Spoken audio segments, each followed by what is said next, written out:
may konti akong summary na nilagay, tapos meron rin tayong mga discussion points. So, let's start. This presentation is powered by Gamma. Thank you, Gamma. Thank you, Gamma. Ginagamit na din namin yan sa Dapat ini-sponsor na tayo ni Gamma. Kasi Atomic Habits pa lang, gamit na natin siya. Ginagamit na din siya ng team ko.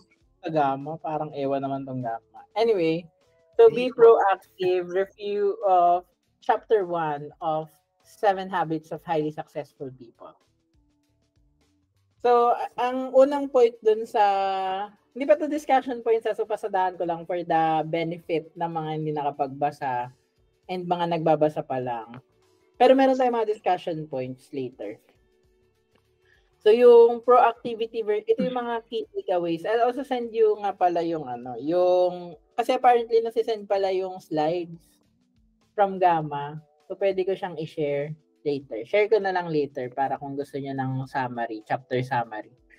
So, ito yung mga key points from the Be Proactive na habit. So, proactivity versus reactivity, it's how we choose na mag-react dun sa isang situation. Kasi yung situation din natin makokontrol. May mga situations na din natin makokontrol, pero how we react to the situation is what we can control. So, isa yan sa mga key points which is mamaya pwede niyang i-emphasize sa mga discussion natin. Next is yung freedom to choose. Yan. So, marami naman tayong in everything na every time na meron tayong nare-receive na stimuli, meron tayong freedom to choose and yun ay facilitated ng iba't ibang factors ng freedom of choice natin. Yun ngang self-awareness, yung imagination natin, yung conscience natin, tsaka yung independent will. Ayan, tapos yung pagiging natin proactive and reactive, lumalabas din siya the way we speak, the way we write. So, yung kung paano natin nakikita yung situation, sobrang evident siya dun sa language natin. So, ngayon, sa start daw talaga, mas madali daw kasi talaga mas maging reactive, no? So, conscious effort yung pag-move from having reactive language to proactive language. So, mamaya meron tayong mga activities and exercises para maano natin siya, discuss further. Kasi ito, yan, sobrang favorite ko yung circles of concern tsaka influence. Yan. Bilang, tibak din ako nung college. So, syempre, hindi naman ibig sabihin nung circles of concern and circles of influence, magiging na tayong apathetic, indifferent dun sa mga social issues. The point lang nito is, ang i-prioritize natin when we're spending our energy is yung mga factors or yung mga circles of influence, yung kaya nating i-control, kaya nating baguhin, gawa ng paraan. Kasi instead of dwelling dun sa mga bagay na hindi naman nating makokontrol, like the weather, like politics, yan. Kung ano lang yung magagawa natin, dun tayo mag-focus.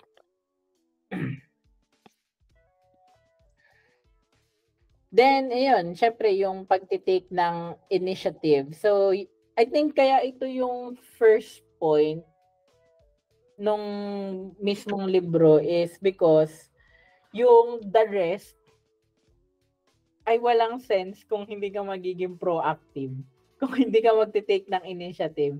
Kasi even yung step pa lang ng pagbabasa ng libro, paggamit ng workbook, I think yun pa lang is already a testament na kailangan natin mag-take ng initiative. Mga proactive choices, no, in life. So sabi nga dito is yung be like the tenacious ant. Yan, na hindi nag-i-stop kahit merong mga limitations. Diba? Hindi ba kayo naawa dun sa mga langgam na sinunog nyo nung bata kayo? Yung mga langgam na... Dinadrawingan lang sila ng chalk. Ayun yung ginagana naman ng chalk. Humahana pa rin sila ng way para mag-find ng way. Yan. So, ito na, discussion Because point. they're like BDO. They find ways. Legit na tong raising my hand. Ba't ba Yes. raise ng hand ako? I think we need to emphasize din yung principle ng habit one, which is, I am free to choose and am responsible for my choices.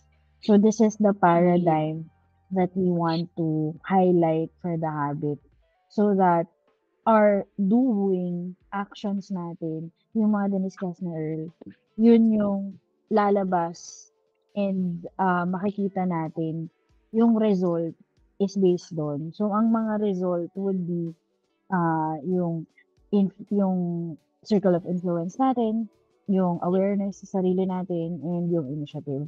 So, we need to be on that zone, alam natin, naiintindihan natin yung paradigm, yung effective paradigm, so that we can start doing the action. Parang mas nagigets mo, mas madaling gawin yung action knowing that you understand the principle or the paradigm. So, ayan. Actually, yung from the workbook, masasummarize niya, Ate Pepper, yung buong paradigm na your life doesn't just happen. I think yun talaga yung pinaka-summary niya. Na we make our choices, we write our own story. So, yun yung it doesn't just happen. It's not just fate, it's not just destiny. We control our life, we make our own story. So, parang kailangan ma-accept muna natin yung yung fact na yun para mag-progress ka dun sa other habits. Totally. Okay? So, first, yan, 6 lang naman tayo. So, siguro tigi-isa na lang tayo ng discussion points. So, or pwede rin naman kayo mag-weigh in. Pero Ate Pepper, sa'yo ko ibigay itong una. Yung how can individuals cultivate self-awareness and develop proactive mindset. Pero before that, sabi ni Carl Jung, until you make the unconscious conscious, it will rule your life and you will call it fate. Tama. True. So, ayun, sige. How can individuals cultivate self-awareness? I think itong first dito is, sa akin, I'm living principle ko is, pag may nangyayari, ang atin kasi na a normal human being response would be to either fight or flight. Tatakbuhan natin or lalabanan natin yung sitwasyon. But we forget the fact na scientifically, there is 12-second distance from our eyes to our brain to process that emotion, that feeling, that situation. So, yung 12 seconds na yun, very crucial siya kung anong response yung gagawin mo. Tapos, I like calling it response compared to react. Kasi si react, feeling ko, parang lalabanan ko.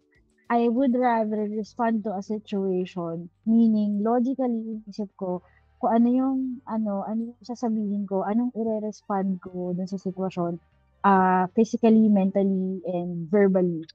So, mas nagkakaroon ka ng self-awareness. Kunyari, nakita mo yung jowa mo, kunyari, may kausap na ibang person. Kung seloso kang person, magagalit ka kagad. Pero, kung isipin mo na nakita mo yon, ano bang pinag-uusapan nila? Bakit sila nag-uusap, diba? Isipin mo na yan. O kaya, yung kapatid mo, kinuha niya yung damit mo. Yung favorite mong damit, kinuha niya. Isipin mo kagad, magagalit ka kagad na, yung damit ko, ba't mo suot? So, yun yung reaction mo. But if you give yourself that self-awareness limit, yung 12 seconds na yun, bakit niya suot yung damit ko? Or, anong nangyayari? Bakit ganito yung person? So, yung mga questions na bakit, it allows us to cultivate that self-awareness and develop that mindset na okay, something's happening. I'm starting to understand this person, the situation, or even myself in responding to that. So, yun lang. Go, Vinci. Ate, nag-resonate lang sa akin yung mga sinabi mo. And, actually, resonate! Hindi, ang isa pa na parang may dalawa actually akong golden nuggets na kini-keep in mind sa journey ko into more self-awareness. Being more proactive. Hindi ko pa nababasa yung libro, pero bukod dun sa 12 seconds, I think one reminder that I'd like to give everyone is we have the freedom to process and take time. So we don't need a reaction or a response kapag may nangyayari unless may sunog or something. But when an event happens, lagi kasing parang feeling natin dinedemand ng circumstance yung yung response mo. Pero sabi nung mentor ko, may choice tayo to say na I'm going to think about this and process this on my own first. You're allowed to not have a response at the moment. And super helpful siya sa akin kasi naiintindihan ko na when I navigate through situations, I'm not always within the comfort of my safe space na pwede kong ibigay yung immediate reaction ko or yung nakalimutan ko yung word pero kasi yung reaction normal naman na magkaroon ka na positive or negative reaction sa stimuli nga siya, 'di ba? Pero alam ko din na maaring magbago yung reaction and yung responses ko through time and through processing. So, part of being proactive and being self-aware is also knowing tendencies. And for me, my tendency is to react negatively. My tendency is to be angry and to not process it immediately. But that's not how I'm defining myself going forward. How I want to define myself is I want to always be level-headed. So if things don't seem positive at the moment, I now respond with, okay, thank you for whatever's happening. I'm going to process this privately. And when I'm ready with a mature and a level-headed response sa situation, that's when I go back and address whatever it is that is in front of me. So we're allowed to not have a reaction at the moment. Just siguro lang piggyback lang ako dun sa sinabi ni Vinci. Just like we don't need to have an opinion on everything all the time. Mm-hmm. So, gusto ko yun kasi napansin ko na common sa mga nagme-mentor sa akin. Si Ninang, yung mentor ko sa Yusana, laging sinasabi sa akin na, ay wala pa akong opinion kasi hindi ko pa alam. So, sobrang for me, yun, parang sign of a leader yun. Pag sinabi niya sa akin, wala pa siyang opinion kasi wala pa siyang full context nung bagay na yun. Yes. Kasi yung nag-i-speculate. So, I really respect that. Ayun, naalala ko na yung word, finally. Kasi may mga reactions na visceral lang na normal lang. Diba? Like, pagka may isang sitwasyon, normal na madismaya, normal na ang initial reaction mo magalit or malungkot or whatever. Pero yung visceral reaction natin doesn't represent who we are as people. So, in order to also protect yung perceptions ng mga tao sa atin and also to represent ourselves better kasi diba from the first book, our identity is at the core doon ang gagaling yung natin, being natin, di ba?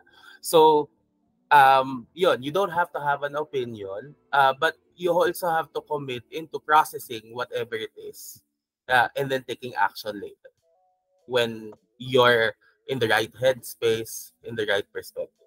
So, I'm trying to practice that recently. Self-awareness. Thank you, contestant number 2. World peace. World peace. Yeah. Next natin, what are some examples of proactive versus reactive behavior in everyday life by Joel? Hello po. Hello? Go, Joel.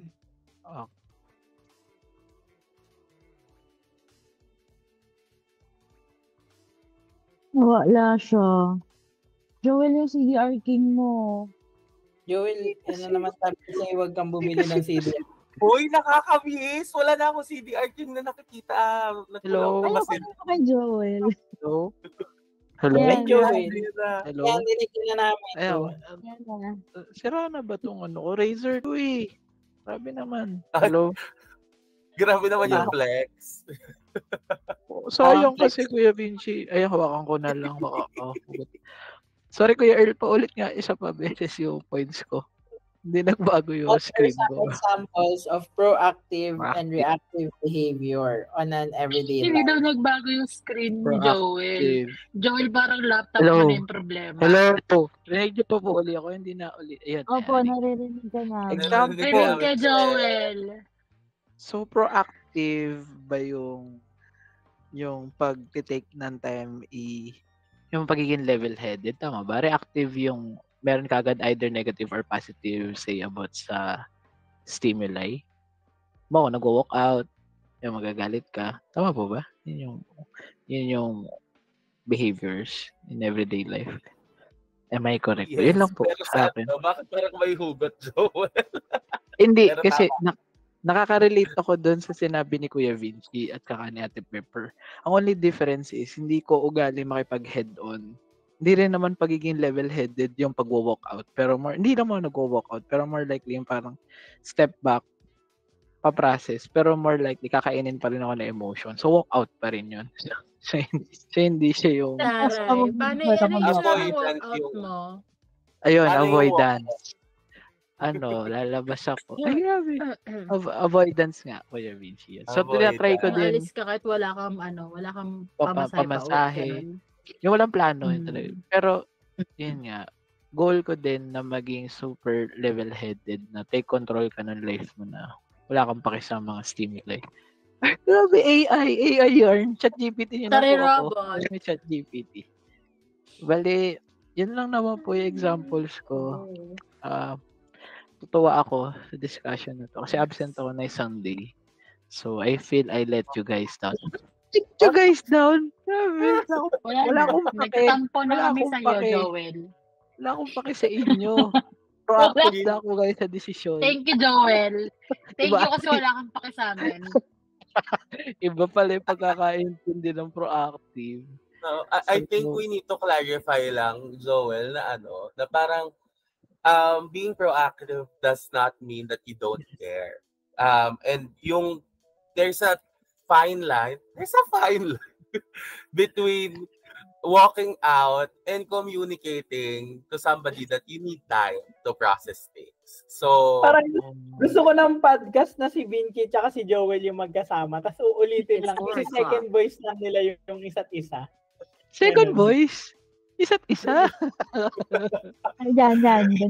oo, dati kasi kaming dancer sa Wawawi. Kaya ganyan. Yun Pero lang yun. Add natin dun sa behavior yung language. Yung proactive and reactive Yes, language. ate. Naalala ko kasi sinabi ni Sweet nung minsan. Nasa kami, Tim Hortons. Tapos yung kuya, ang hirap kausap. Sabi ko, kuya, ano naman nung kapeng to? Ganyan. Tapos paulit-ulit lang siya. Sinasabi niya lang yung pangalan ng kape. Tapos ako parang, konti niya pa sabihin, naiinis na ako, ganyan. Pero sabi ko, sige kuya, okay na. Gumana na lang ako. Tapos sabi ni Sweet, ba't di ka nagagalit? Sabi niya ganyan. So, na-remind ako na oo nga pala, it took me a while to learn how to be proactive with my language and versus being reactive. Before, parang kunyari, sinabi ng boss ko na, oy, mag-overtime, kailangan ko ng tao, ganyan. Parang isip ko lagi, ayun mo nga, problema nyo yan, parang gano'n. Pero overtime, since 4 na beses ko na kinukuha tong 7 Habits, I love the book, I love the tools given here. In time, parang every time may manghihingi ng OT, ganyan. Iisip ko, bakit nga ba tayo nag-OT? Okay, mag-OT ako ngayon.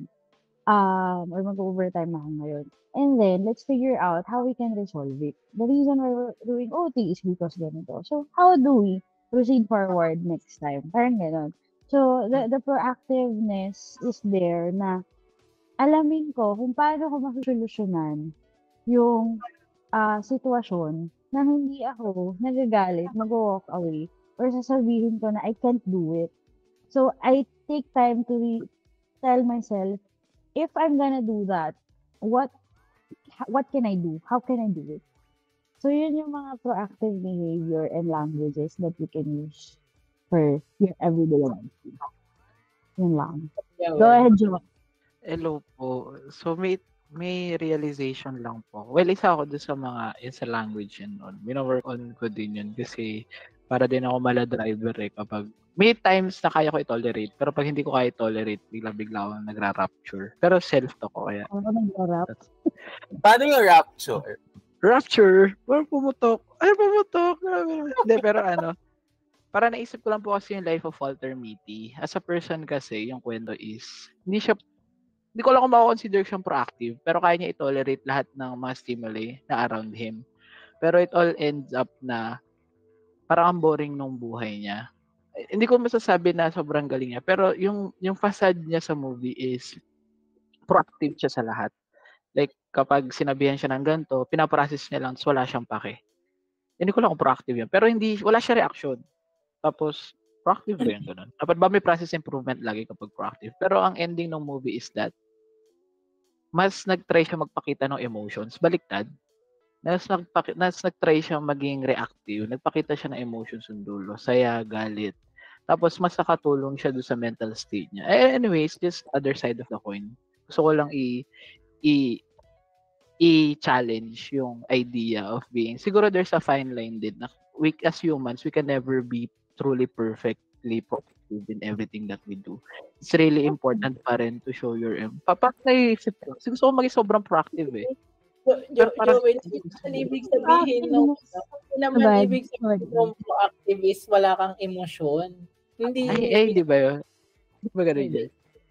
May emotion ka pa rin. Hindi mo lang siya pinaprocess mo muna yung stimuli bago ka mag-react. Hindi ka nagre-react right away. Kailan? Parang nag-step back ka muna. Pinaprocess mo muna yung emotion mo. Hindi ka kung sumasabog right away. Hindi ka nag-react away. Sana naririnig natin siya. Hello. Mag-speaker ka na lang kayo. Sira na ata yung headset ko. Paano po kapag nag-process siya, pero after at some time, yung pa rin yung reaction niya? May process.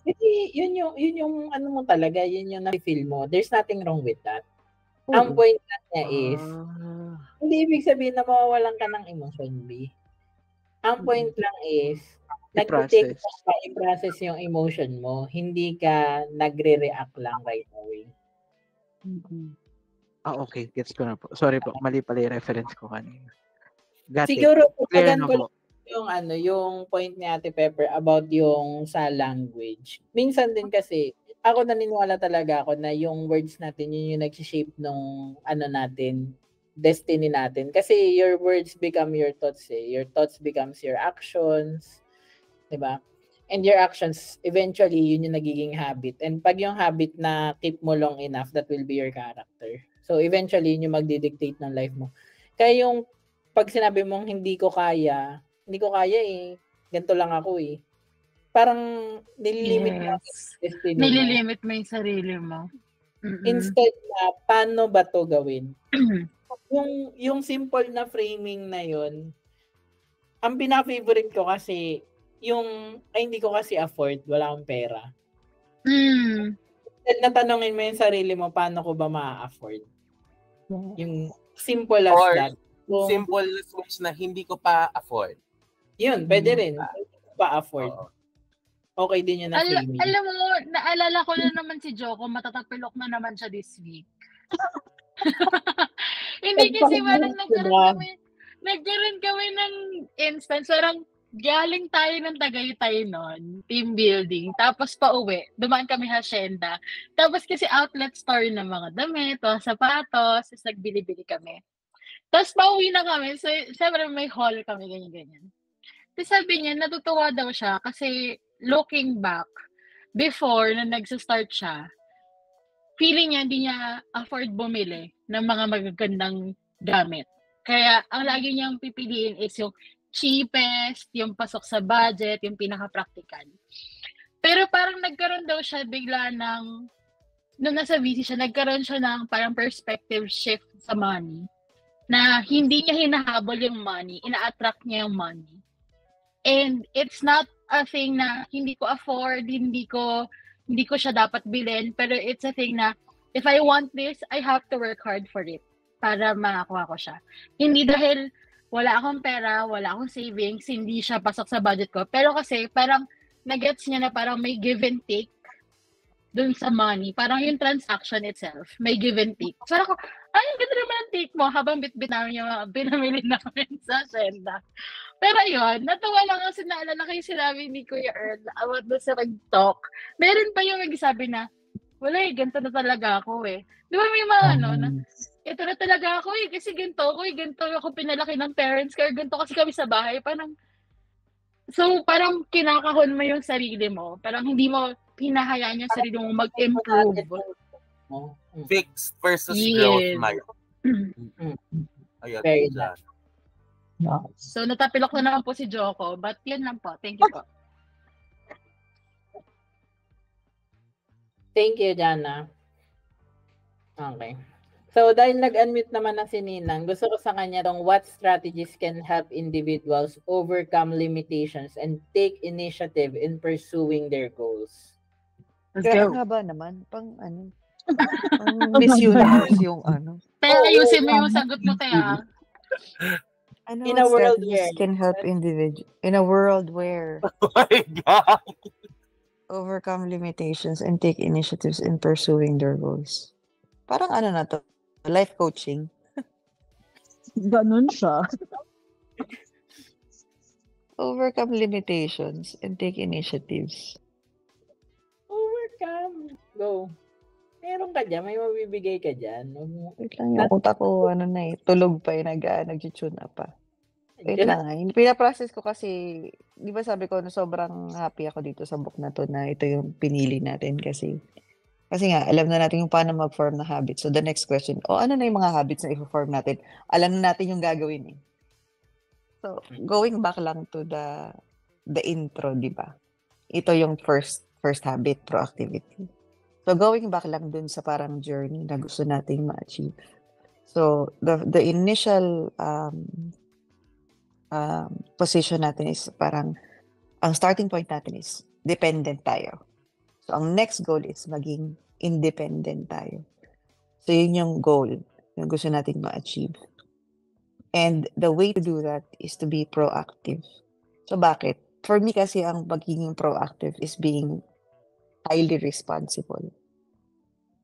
Yun talaga. Kasi kung paano ka mag-move from being dependent to independent is kung mapakita mo na responsible ka talaga. Kasi we can depend on you. Responsable ka. Like, people can depend on you. Kasi you take actions.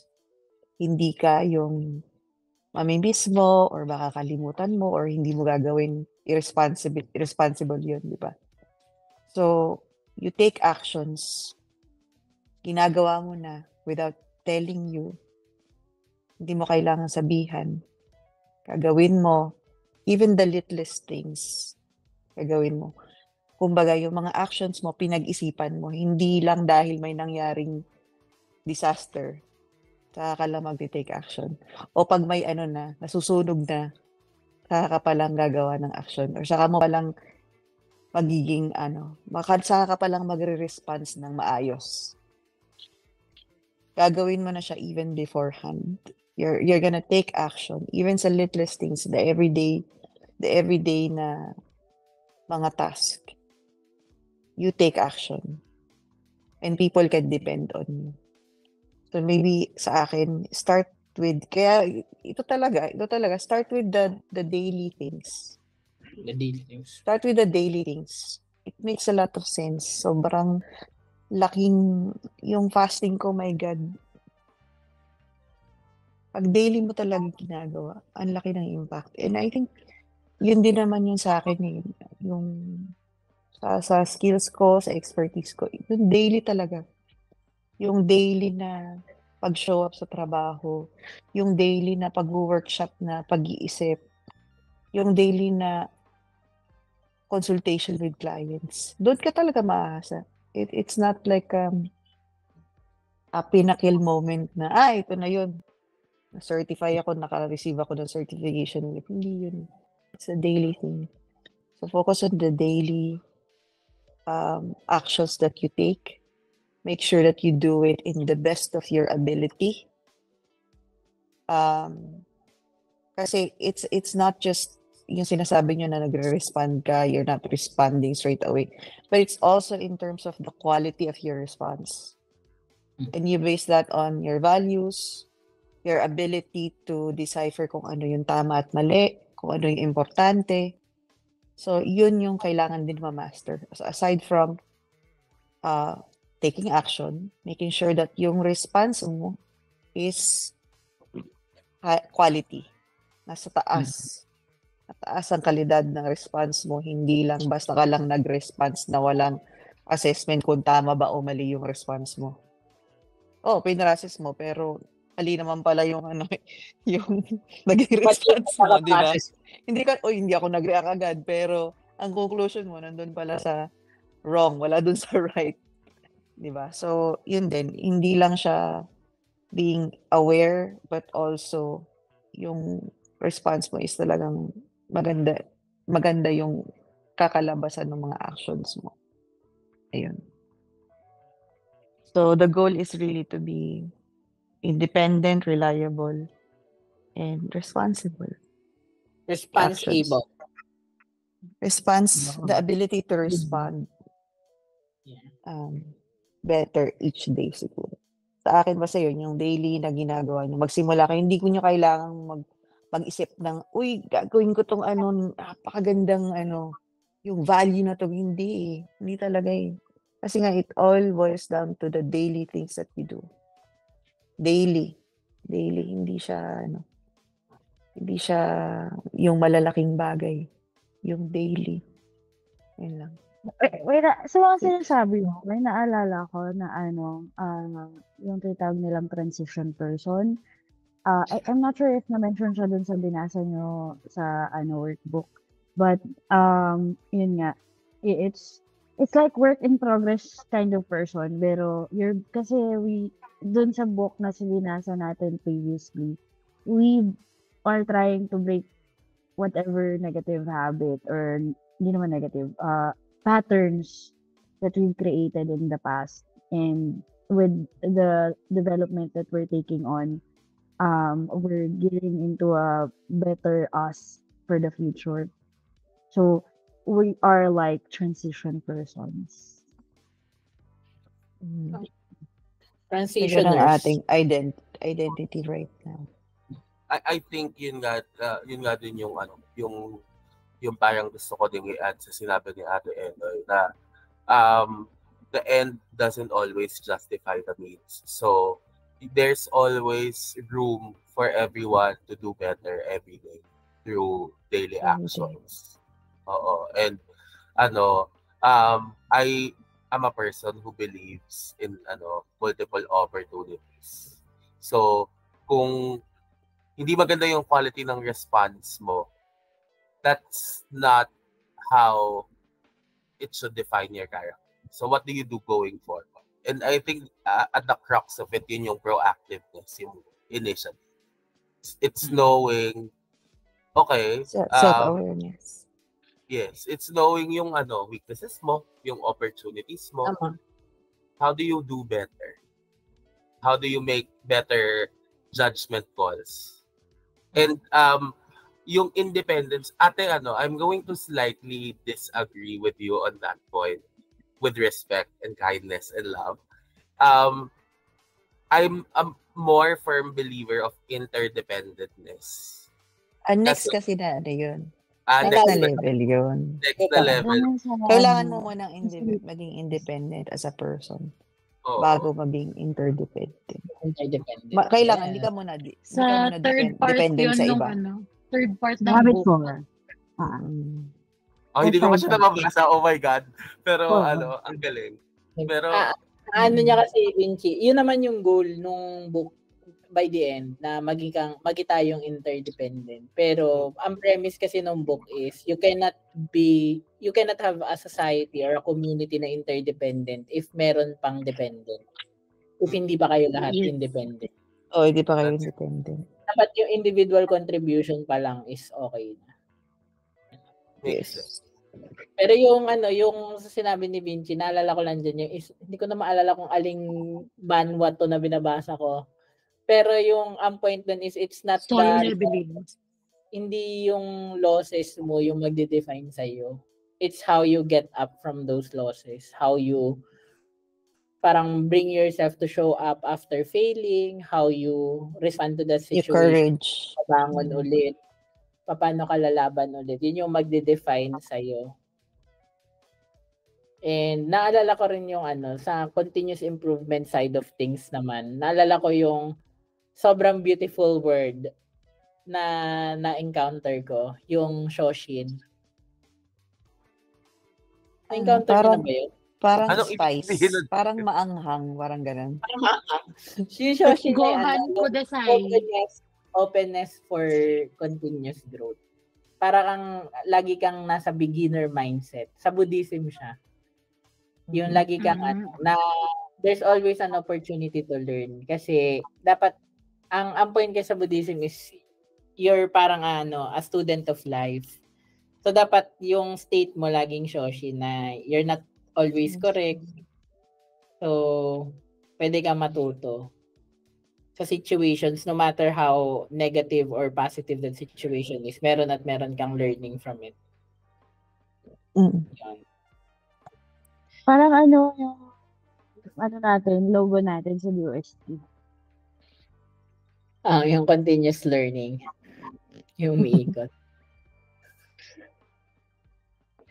Ayan, ito yung embracing authorship and focusing on influence. Ang naman ito is yung sa circles of influence. So siguro ang pinaka-question ko dito is ano yung part ng life nyo na yung minsan na focus ka dun sa yung kabaliktaran ng circle of influence, circle of concern. Yan. So, ano yung mga circle of concern na nagbabother pa rin sa inyo until now? And paano nyo BBM. divert yung sarili nyo to your circle of influence instead? Na related doon sa Hindi ko naintindihan. Ako, I can start. Kasi very personal to. Ay, sige, go ate. Sorry, go po. Hindi, joke lang ako. Kasi natawa ko dun sa yung mga I-define mo muna yung circle of concern. Oo nga. I-redefine mo, Earl. Go. Okay. Yung circle of concern, ito yung mga bagay na hindi natin makokontrol. Pero na-affect yung psyche natin. So, yung kinakain niya yung brain space natin. These are things na we cannot control. Then, yung circle of influence naman, these are things that we can control. So, ang power ng pagiging mas proactive, mas self-aware is kaya mong i-divert yung attention mo from those circles of concern into the circles of influence na meron ka. So, kunyari, inflation. Hindi mo naman makakontrol yung inflation. What you can control is your ability to earn, for example. Presyo ng bigas. Charot. But yung mga pesos. So, ano yung nyo na circle of concern na nambabother sa inyo and saang circle of influence nyo siya pwedeng i-divert? Ako naisip ko yung other than my anxieties. Yung upbringing na meron tayo sa family. Whatever it is, financial, other habits na na-create ng paglaki natin. Now that we are in the mode of transitioning from a better future of ourselves, yung upbringing na yun, it would weigh us down, pero it's something outside our circle of influence. So, alam na one thing is awareness, and then ano ba yung mga, pag naiintindihan mo na, kunyari, sa pera, ganyan. Ano yung sinasabi ni Earl kanina about, ni Jana kanina sa money, di ba? Kung ang iniisip natin, hindi natin kaya na, let's say, bilhin or maggastos or ano ba, bilhin yung gusto natin. Yan, bumili bahay at lupa, ganyan. Ang circle of influence mo is, ano yung ako para makabili ako ng bahay at lupa at hindi ko iisipin na yung upbringing ko ang pipigil sa akin para makabili ng bahay at lupa. Parang ganun. So, yun lang. Sample. Yung sa akin naman, very personal siya kasi pinagdaanan ko talaga siya for the last 2 months. As you are aware, or maybe aware or not, I've been on a string of applications sa mga positions na gusto kong next step sa career ko. Leadership, ganyan. And unfortunately, medyo inulan din ako ng sunod na rejections. And nag-spiral talaga ako. I think alam ni Earl at saka ni Ate Eloy. It took me a while kasi I perceived yung rejections na yon as something that diminishes my value and worth as a person. Na parang you're not cut out for this position because of ito pa yung mga kulang mo. Whether constructive or destructive yung feedback na natanggap ko, it did bother me and it did make me feel that I wasn't enough. I wasn't cut out. And it took me a few weeks to process and realize na whether there's truth dun sa sinasabi nila or wala, ang circle of influence ko is how can I be better? How can I better myself for the next opportunities? How can I learn from the feedback that was given to me? So, ayun. TLDR, mahirap yung rejections. It would really force you to reflect. Pero at the end of the day, for me, it's a matter of am I looking at it as an event that diminishes my value as a person, or am I looking at it as a learning experience para dun sa susunod na interviews ko, sa susunod na opportunities? I can do better. And going back to Ate Eloy's point, what can I change in my dailies, in my interactions with people? What can I change for the better? So I can also be more confident the next time an opportunity rolls around.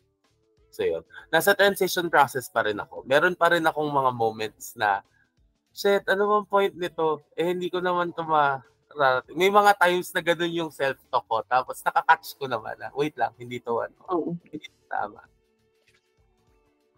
Parang yung perception sa'yo ng mga tao, pero ang circle of influence is ano yung pwede mong i-improve? What can you take away from it?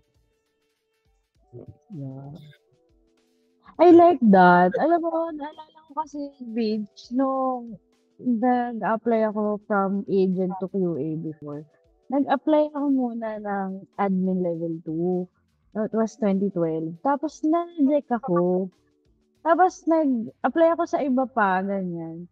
Tapos nung nag-take ako ng workshop, naisip ko din yan na, ang masakit talaga naman ang hindi ko alam kung sino makaka-withstand ng rejection. Masakit naman talaga siya. Pero yung transition na ginawa mo, I like how you're able to cope with it and understand na there is an opportunity for you to improve. And I think parang kasi kung may door na hindi ka tinanggap, there's possibly another door na naka-open na hindi pa Direction versus rejection, di ba? Yes. Oo, tapos sa case ko kasi ate, ang ang recurring feedback ay nasa iyo naman lahat ng skills. Yung character mo yung kailangan ng improvement. So medyo up until now masakit siya na parang ang una kong response at stimuli is, magaling ka pero masama yung ugali mo. Ganun ko siya tinanggap. Kaya nung nag-uusap kami ni Earl, may moment na talagang umiiyak ako sa kanya. Na parang, napamura talaga ako na ano ang ginawa ko? Bakit ganito yung perception ng mga tao? Pero, like, Earl really helped me in grounding myself. Diba? Na parang, sabi ko, hindi sa totoo, I can only show through actions, 'di ba? Na yung perception ng mga tao, yung impressions ng mga tao, ay laging hindi naman yun yung reality mo.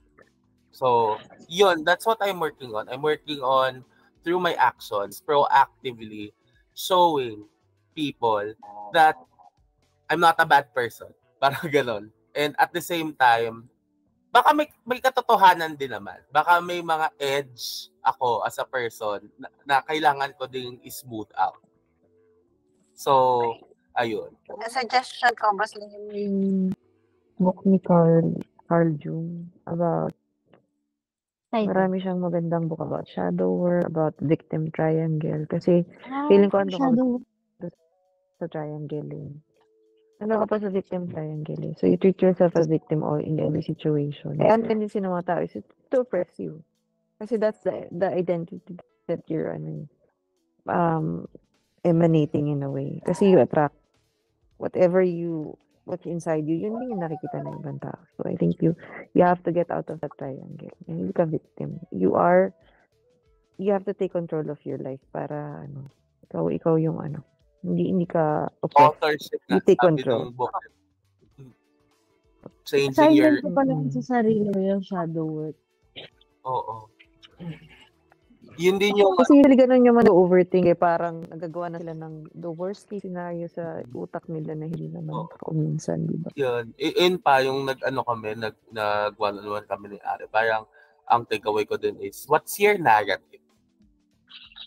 Diba? Like proactiveness also talks about yun nga, yung authorship. How do you write your story?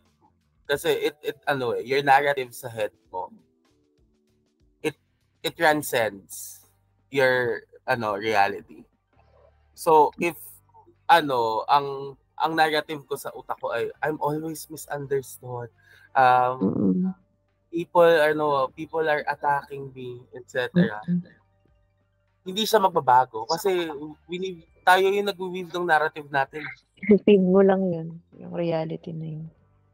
Confirmation bias. Lahat ng angle lang makikita mo, yun lang. Yes. That's right. Ikaw nang, may gusto ka i-share? Joel, Jana.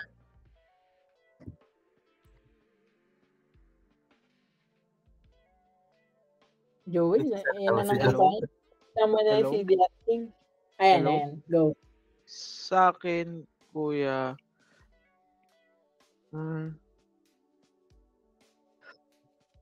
pa-process ko muna. Nagigets ko yung sinasabi ni.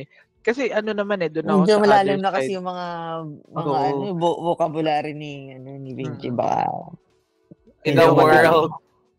In a Tsaka world. ang first topic kasi kanina is iwas mema baka maging mema lang ako. Baka next na lang ako. Pero nag-gets ko naman. Gets ko naman. Hindi ko lang siya ma-apply sa sarili. Siguro rin sa part na syempre may kulang din ako sa skills pero tatanggap ko siya unti-unti nag-improve. Pero feeling ko hindi siya ganun kalalim as kung paano niyo siya pino-perceive. So need ko pa ng ibang examples. Maya ako. At least na-expose ka naman. Darating din tayo dyan. Anong biggest question mo right now, Joel? Hindi niya naintindihan yung pinagsasabi. Kuya, parang nagigets ko naman. Anong circle of influence, circle of concern? Kasi parang I try my best na hindi maapektuhan ng kahit na parang ganun. I try my best to. Eloy, matulog ka na. Pero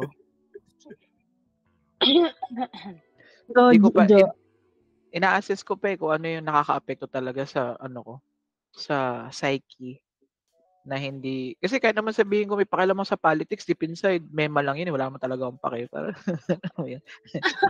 for the sake So, lang. ang tanong, Joel, bumoto ka concern, ba? Huwag Bumoto mong ka ba, pilitin. Joel? Joel, Hindi. bumoto ka ba? Parang lahat ng concern ko, may power ako over it. It's just that may Joel, isang kulang butante lang. ka ba? Butante naman natin dyan. Kailangan ko pang galingan. Okay. Okay. Sa Medyo mga red flag ka doon Alam Yun mo lang po sa Joel, yung Thank you. naalala mo nung nagtatanong ka sa amin ni Kuya Kiki about dun sa best friend mo. Naalala mo yun? Pero may So, direct ako doon Kasi power, Joel, Ate Pepper, si Joel talaga yon. Sinabi lang niya best friend niya yun.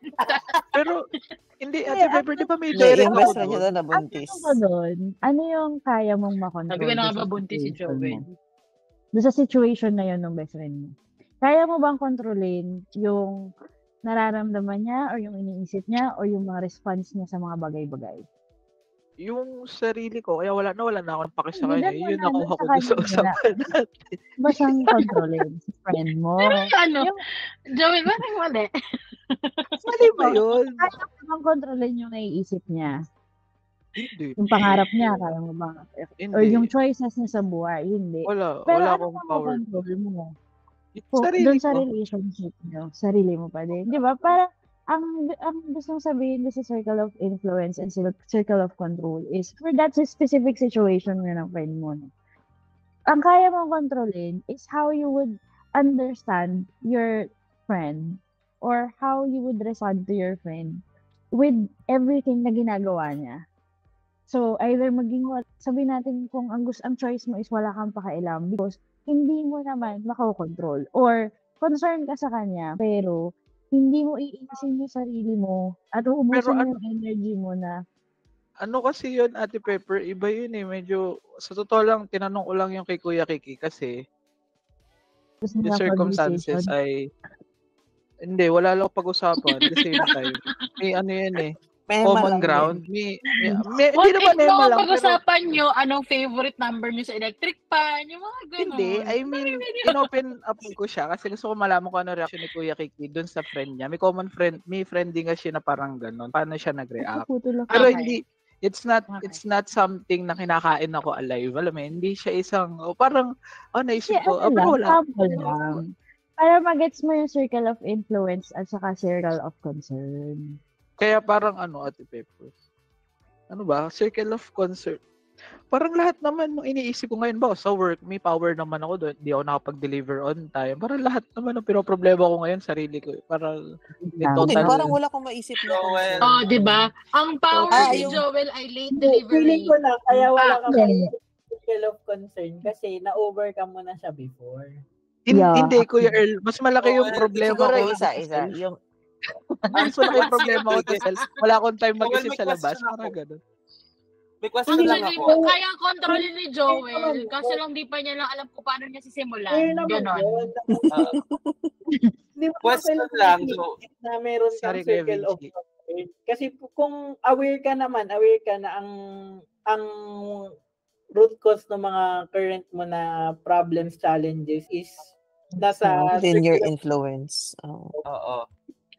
Those are things na kaya talaga. Yeah. So parang Kuya Earl, na phase na yun, kailangan kong galingan sa trabaho. Yung problema ko is may total control ako. Tapos kailangan kong ayusin yung sked ko. Parang wala akong time mag-isip ng, ito, isa kapitbahay namin. May pag-uusapan, pero wala akong pake. Kasama ko sila. Man kailangan wala akong pake. Kailangan maging As a concerned yung hindi mo concern. nawala na. I think so. Hindi mo kailangan maging concern yung hindi ka naman concerned. Yun nga. Okay. Parang, like, ang question mo sa self mo ngayon is, bakit ka nagsispend ng mga time sa mga bagay na hindi ka naman pala concerned? Yun. Form of socialization kasi yun eh. Part siya ng human. Gossip? Hindi naman. And ito may mga sa activity naman ang tanong lang talaga, ang guide question mo lang, ano ba yung mga problema, challenges mo? Yung Alin doon personal yung ko, nasa at circle of early. influence mo? Yun, work, relationship ko sa family, mga ganun. So, para may total control naman ako. Yung to the point na, ba, politics, something na wala talaga akong control, inflation, wala talaga akong pake. Gusto ko Kasi mo nag-example magkapake. kasi si Earl ng inflation, kaya nag-isip tuloy siya ng mga Akala ko kasi global. para sa Hindi. Nahirapan si Eh, Joel kasi Akala ang ko ba? kailangan intellect. isa pa. Hindi Yeah, naman oo. kailangan Circle of global. It can concern be niya. as Sorry, broad sorry. or Kayo as pinahirapan niyo specific. si Joel eh. Ready Kasalanan slow, niyo, isa pa. kinonfuse Bigyan niyo na si chance. Joel. Hindi. Ibig sabihin, hindi siya part ng circle of concern mo, Joel. And okay lang yung pwedeng. Oo. Pwede naman na wala kang circle of concern. Okay lang yun. Hindi naman siya required. Oo, kuya, wala akong circle of concern. So, yun sa amin ni Da, pero hindi, may total control ako nun kasi kami dalawa eh. Directly affected ako nun eh. Hindi ko alam. Hindi ko Nalito na ako eh. Tama. Ano lang Alam talaga mo, siya, Joel? dahil nalilito si Joel, nalilito na din ako. Kasi ang pagkakaintindi ko po is parang, for example, yung kay Kuya Vinci, yung problem ni Kuya Vinci is yun ngang, External yung, perception. yung perception. Well, ako, hindi naman lagi na positive yung nakukuha kong feedback. Pero nandun pa rin ako sa point na in the end of the day, parang kahit anong, siguro nasanay na ako sa rejection na kahit anong sabihin sa akin. Medyo, kung yun talaga. Parang ganun. I have to work for myself, pero hindi ko na rin masyadong iniisip yung, kasi dati naging people pleaser ko ng sobra. Well, hanggang ngayon naman siguro certain extent. Pero pag parang wala pa sa akin, wala namang kwenta yung, hindi ko na masyado iniisip. Parang ganun. So parang yung perception. Sabi ni Nang, people pleaser ka pa niyang point na yan. Pero Sabi ni Ate Eloy, Joel, di mo ako napi-please. feeling ko naguguluhan ako, ate. Feeling ko naguguluhan ako doon sa concern at Circle of love. Ay, to, basahin ko. Pinaguluhan ka na pati sa people pleaser. Basahin ako. Sabi niya, Grabe, kinagmisa natin siya. circle of influence includes those things you can affect directly. Ikaw mismo You yung can makaka-apekto. Like your feelings mo, yung choices mo, yung thoughts mo, those are your circle of influence. Happiness mo, saan ka magiging happy, ganyan. Contentness, ganyan. Your circle of concern includes all those things you care about. So, it's probably your family or your friend, your office mate, your teammate, your boss. They are your circle of concern. They affect you directly. Pero hindi mo makokontrol kung paano mag-evolve yung mga bagay-bagay outside that. So, your circle of influence is mainly things na pwede mong i-control. Like, language, ano yung sasabihin mo, how you would say things, how you would respond, or how you're gonna wake up in the morning para hindi ka malate, or paano ka magtatrabaho. Kung nag-set ka ng schedule na ganito, paano mo susundin. So, nasa sa'yo kung paano mo gagawin or maapektuhan yung bagay-bagay. So, kapag ito, in-increase mo siya, yung proactive focus mo ng buhay mo is mas focus ka dun sa sarili mo, sa development mo, compared dun sa iniintindi mo yung, ay, anong iisipin ng iba? Ah, shit, may sinabi ako kanina na baka iba na isipin nila sa akin. Ngayon, lumiliit yung mo ngayon, yung influence mo. So, yun yung Thank you for that very clear explanation. So Ate Pepper, is it logical to conclude na dapat yung circle of influence mo well-defined at saka really focusing on mostly maliit lang siya dapat? Or yung circle of concern mo dapat hindi ganun ka-broad, dapat mas focus ka dun sa circle of influence mo. So, the more focused you are to your circle of influence, kung ano yung makokontrol mo, mas lumalaki yung influence mo. Lumiliit yung concern. The less your circle of concern is. So, the more na And the same way, the more na nag-focus ka dun sa mga circle of concern mo, the less yung power na meron ka dun sa circle of influence mo. Kaya dapat dun mo i-divert yung attention mo.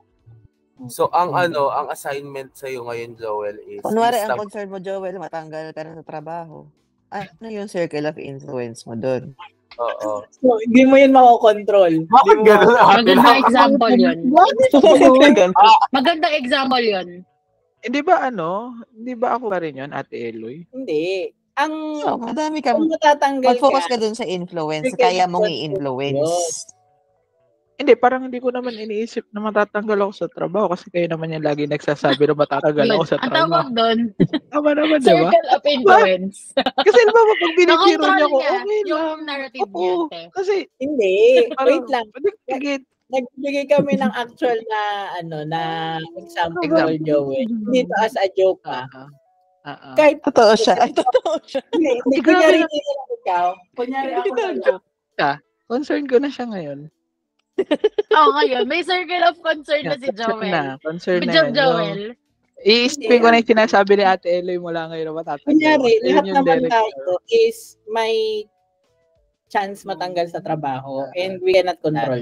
Kunyari, kapag biglang si Camille ayaw na niya sa'yo, hindi mo control yun eh.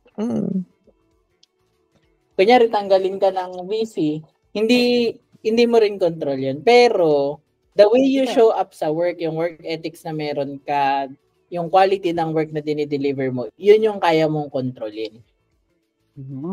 Yun yung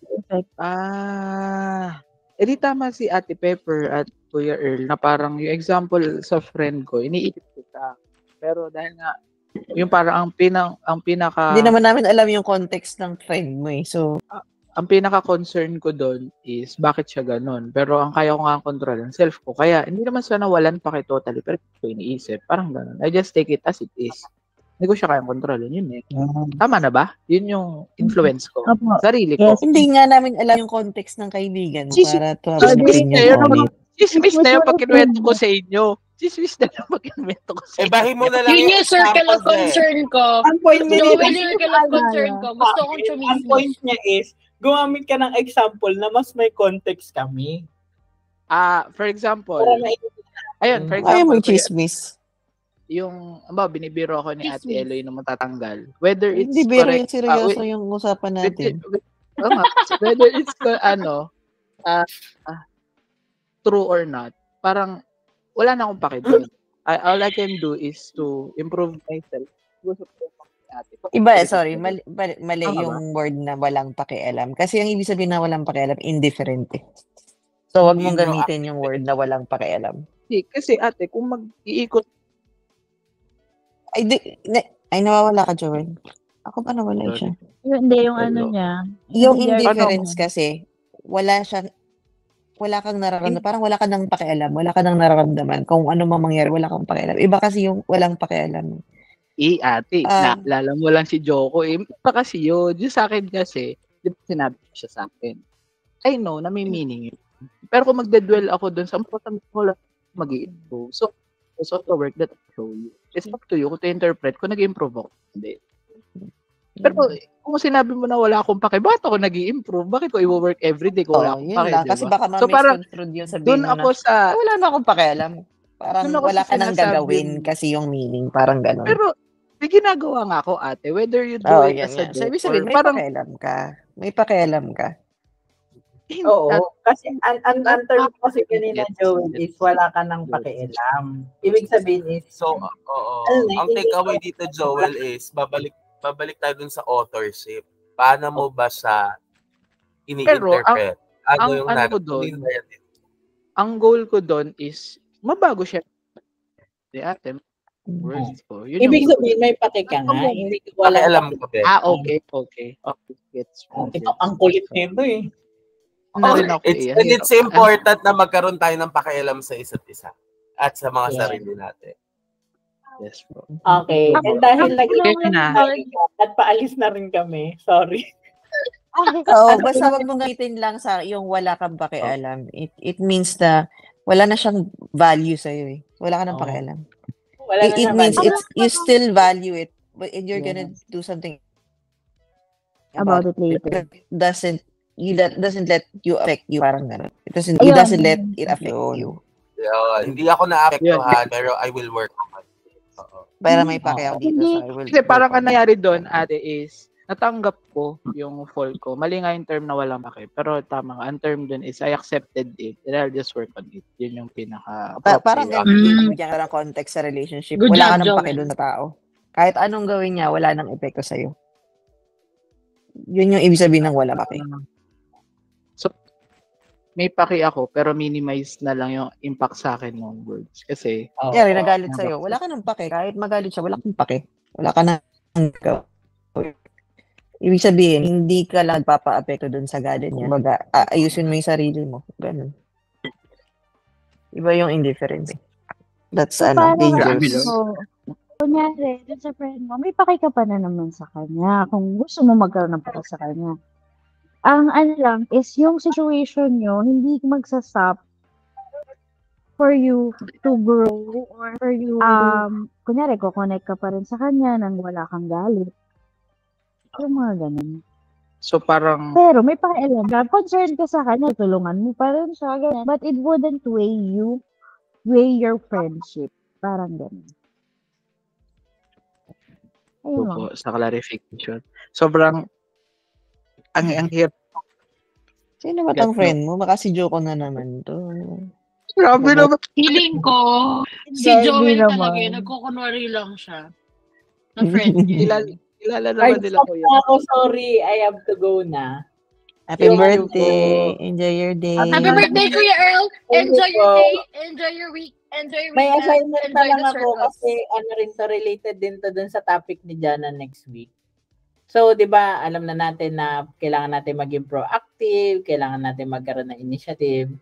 So, ano lang tayo, maglagay lang tayo ng courage statement, mag-prepare lang tayo ng courage statement for next week. Ano yung something na feeling mo, something na gusto mo pero feeling mo hindi mo kayang i-conquer? Ay, marami ako niyan. Nag-shadow work ako. Bigay ko siya yung book ko. Ate, mag-co-work na tayo. Mag-shadow work tayo together. So, kahit isa lang na something na willing na kayong i-overcome, pero hindi nyo ma-overcome for the longest time. Yan. Share natin next week sa start ng session. Ate Pepper, gusto mo pa maging therapist ko? Yun lang. Thank you so much. Picture na tayo. Kailangan pag-isipan niya na. Okay. 1, 2, 3, smile. Thank you so much for today, guys. Thank you for Thank spending you po. Nice. Bye-bye. Bye-bye. Bye-bye! Bye-bye po. And bye-bye. Next week!